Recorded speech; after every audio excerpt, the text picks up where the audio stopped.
Bonjour. Aujourd'hui, je vais vous parler de la 20e enquête que j'ai réalisée sur ma chaîne YouTube et qui s'intitule Que penserait Walt Disney de sa société aujourd'hui? Alors, tout d'abord, concernant la biographie de Walt Disney, celui-ci est né en 1901 à Chicago et est mort en 1966 en Californie. Il y a eu notamment un événement qui lui a permis, notamment durant sa jeunesse, de lui donner des idées concernant sa future entreprise de Walt Disney. C'est lorsqu'il a été notamment dans une ferme au Missouri. Puis, par la suite, en 1915, Walt Disney va suivre des cours à un institut d'art.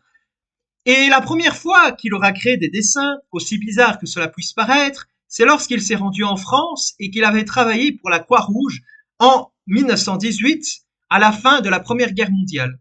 Et donc, Walt Disney, déjà au début, avait dû faire face à de très nombreuses difficultés. Néanmoins, il a su faire face à l'adversité. Mais notamment au début, le premier échec qu'il a dû faire face était son entreprise qui avait réalisé donc des dessins animés au départ, à partir de contes. Et cette société au départ, ça s'appelait la Logograms, qui, qui fut créée en 1922, mais qui fera faillite seulement un an plus tard. Par la suite, Walt Disney continuera à avoir de l'espoir pour l'avenir et il ouvrira un studio en 1923 et créera une mascotte qui s'appelait Oswald le lapin. Malgré un franc succès, il sera en conflit avec son distributeur et de nouveau, il sera dans la galère. Pour l'instant, vous serez d'accord avec moi, ce n'est pas trop le rêve américain. C'est surtout en 1928 qu'il créera la mascotte de Disney que vous connaissez tous, mais qui fut appelée à l'époque Mortimer. Alors je ne parle pas des bandes dessinées avec les deux marins, je parle juste qu'en fait, cette mascotte connaîtra un succès fulgurant, Mickey Mouse, et notamment, il va avoir une idée géniale, Walt Disney, c'est de combiner le son à l'image, révolutionnaire notamment à la fin des années 20, qui va avoir, il va avoir donc un film qui s'appelle Showboat, et au fil des années, en plus de Mickey, il va y avoir d'autres personnages qui vont se rajouter, comme Minnie, Donald, Dingo.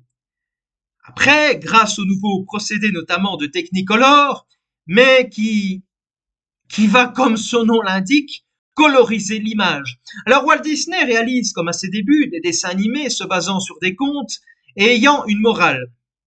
C'est finalement en 1937 que sera réalisé le tout premier long métrage de Walt Disney. Walt Disney va réaliser un long métrage qui s'appelle Blanche-Neige et qui est encore très connu aujourd'hui, Blanche-Neige et les sept nains. Et c'est à cette époque que la compagnie Disney va se déplacer notamment à Burbank et les effectifs vont être multipliés. C'est à ce moment qu'il y aura des équipes pour chaque partie de la réalisation et de la production de chaque long métrage.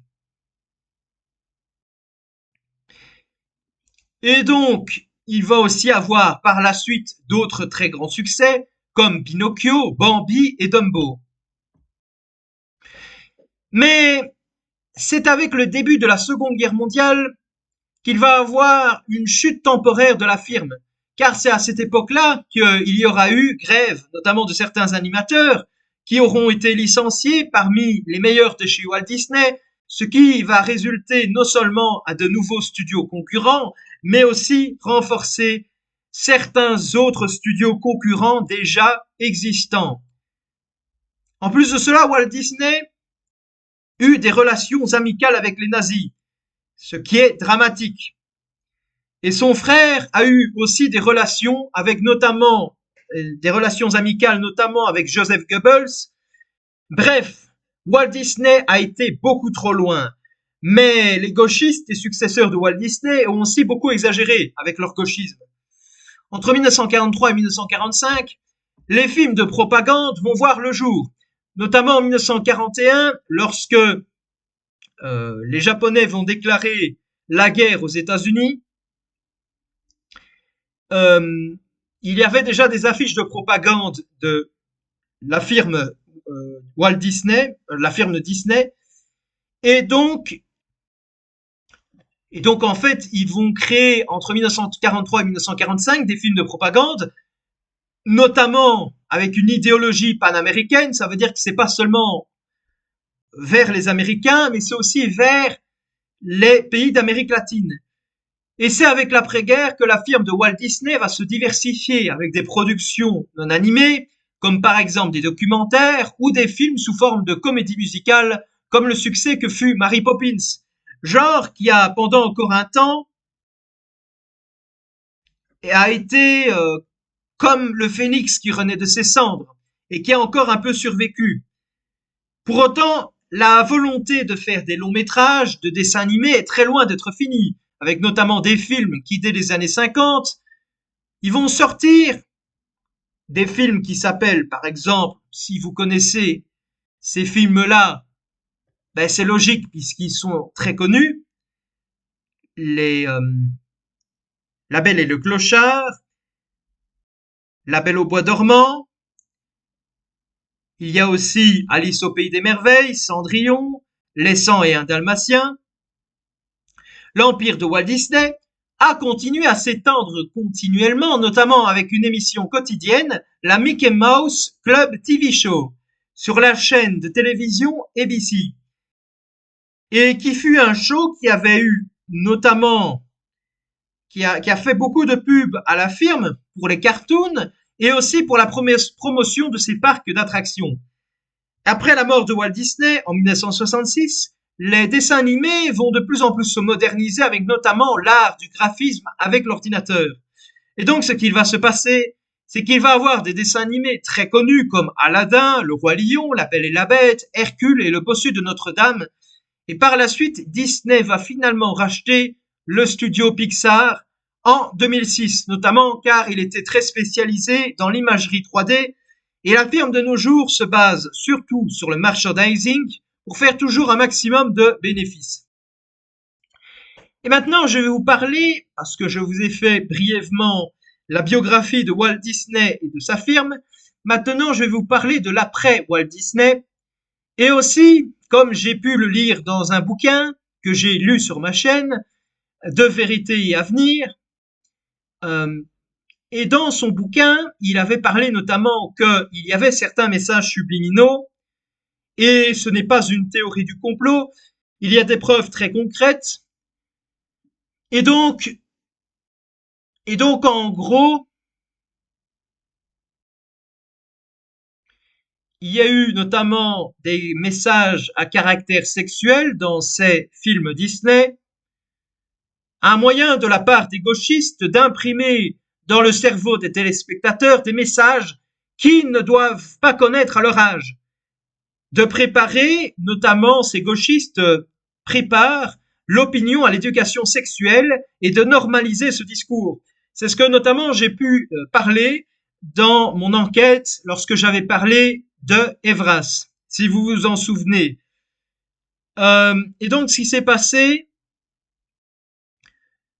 il y a eu Vérité et avenir dans le bouquin que j'avais pu lire qui avait parlé de messages subliminaux, notamment dans le film Le Roi Lion, avec des particules dans le ciel où il était clairement noté sexe.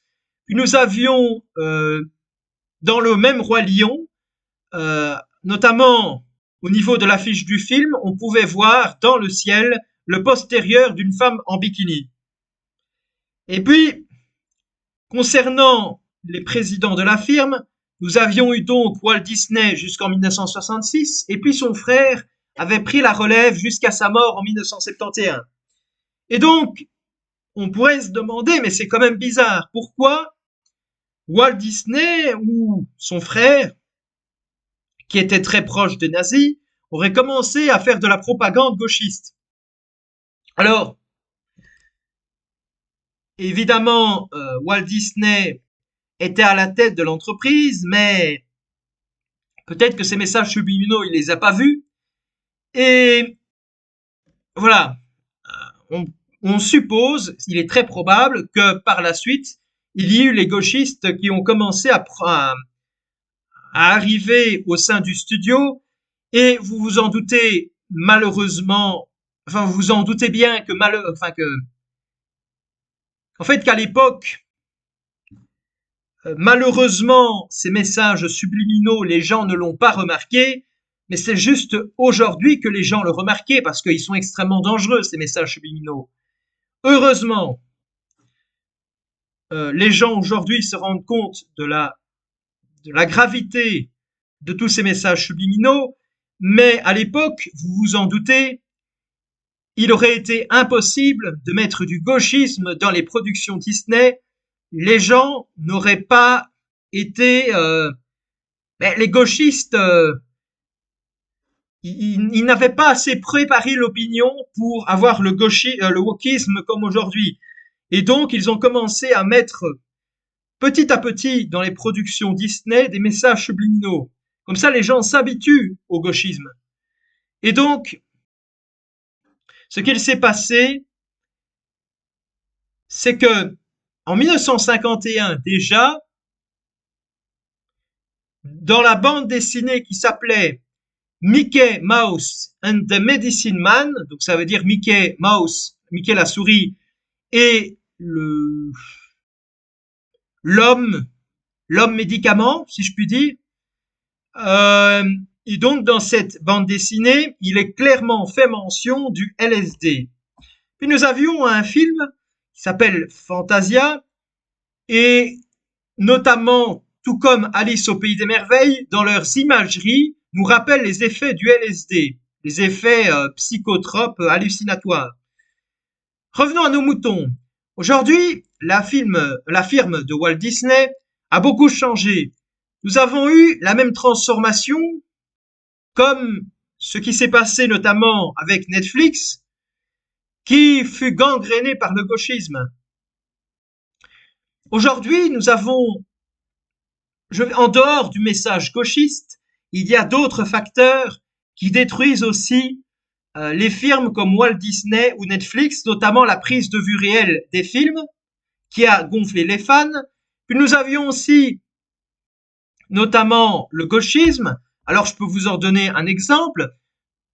Alors il y a eu le film en prise de vue réelle de La Petite Sirène, le remake, avec une femme métisse. C'est quand même compliqué pour un film, pour un conte surtout, qui vient du Danemark, alors que à cette époque-là où le conte avait été rédigé, il n'y avait pas de diversité. Celle-ci est arrivée là-bas très récemment. Et par exemple, je peux vous donner un contre-exemple, le film La Princesse et la Grenouille est un parfait exemple pour Disney. Car certes, il y avait une représentation d'une princesse afro-américaine, mais cette histoire se passe en Louisiane actuelle, et donc ce n'est pas du tout délirant d'avoir un personnage afro-américain. Là, ce n'est pas du gauchisme. Au contraire, montrer la diversité, pas au sens gauchiste des civilisations humaines, comme avec Mulan, Hercule, Pocahontas et aussi Aladdin, montre bien que on n'a pas besoin, en tout cas que ces gauchistes-là n'ont pas besoin de travestir des contes pour plaire aux chances, mais aussi aux gens au général. Il faut doser le message et porter un message. Je veux dire que ce n'est pas mal en soi, mais il faut surtout créer des personnages attachants par lesquels le spectateur pourra en fait se représenter. C'est aussi le scénario qui est évidemment important, et puis alors aussi le casting, mais pas l'inverse, car sinon on marche véritablement sur la tête. Notamment chez Disney, la qualité est en berne au niveau de l'animation. Nous avons un autre exemple de gauchisme, c'est Blanche-Neige et les Sept Nains, qui, n'oublions pas, fut le premier long métrage qui a propulsé la firme et qui a été l'édifice de Disney, mais qui a souffert de la propagande gauchiste, notamment avec les nains qui auraient été trop caricaturaux dans le film et donc qui auraient porté atteinte à ceux dans la vraie vie. Maintenant, Ils ne sont plus appelés les nains, mais les créatures magiques, pour n'offenser personne. L'actrice principale de ce remake, Rachel Zegler, avait eu, malgré ce sacré bad buzz, avait expliqué dans le plus grand des calmes que finalement en 2024, les princesses ne doivent plus être sauvées par un prince dans les films, alors que je sache, si l'on compare cette femme qui a quand même un certain ego surdimensionné, qui croit en fait réinventer le genre, alors que le genre du conte de Blanche-Neige se base sur le Moyen Âge, les contes médiévaux, avec le genre littéraire de l'amour courtois. Donc pourquoi changer un conte déjà existant? Au pire qu'ils en inventent un autre, au lieu de nous faire chier ces gauchistes. Voilà, c'est à peu près la même chose avec les chances. Et donc, ces gauchistes qui ont un contre-évangile en excommuniant, ou comme certains le disent, en cancellant ou annulant les gens sur Twitter qui n'ont pas leur vue. Alors,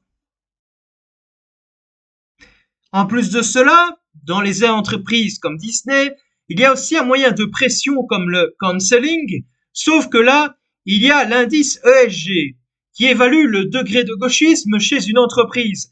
Et donc, comme le crédit social chinois, cela peut impacter de manière drastique, pas seulement l'individu, mais la vie de la société. Et là, je parle de la société, l'entreprise, et je parle aussi de la société, la civilisation.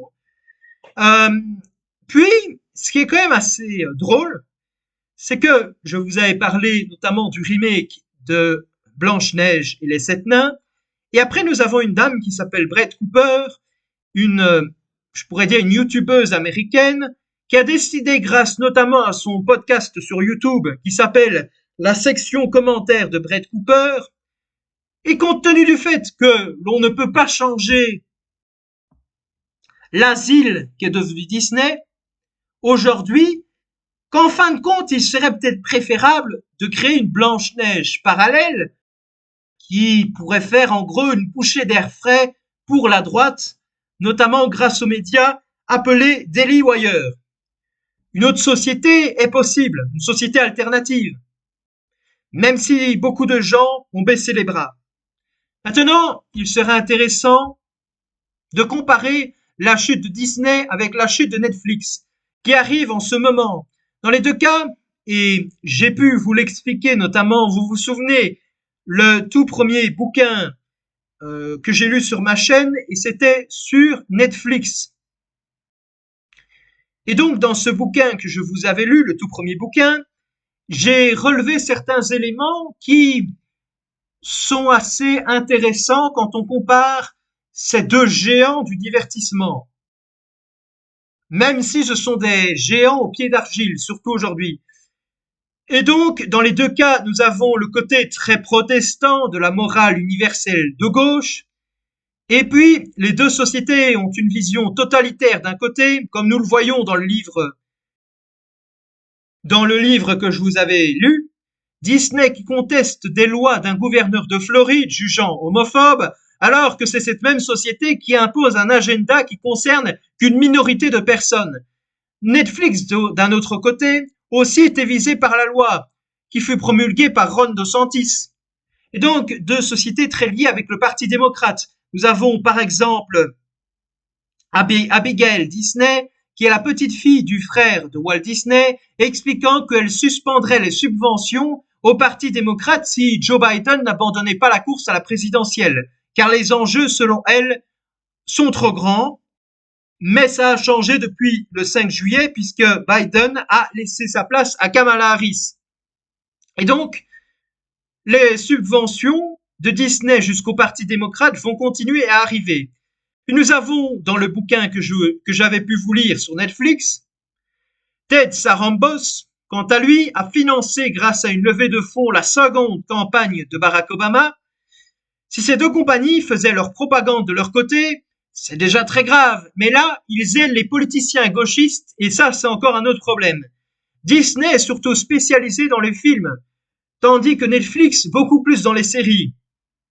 Ce qui est dingue, c'est que ce n'est pas le wokisme ou gauchisme qui a fait cracher les deux firmes, contrairement à ce qu'elles voulaient. En fait, contrairement à ce que... En fait, c'est pas le gauchisme ou le wokisme qui a fait cracher ces deux firmes.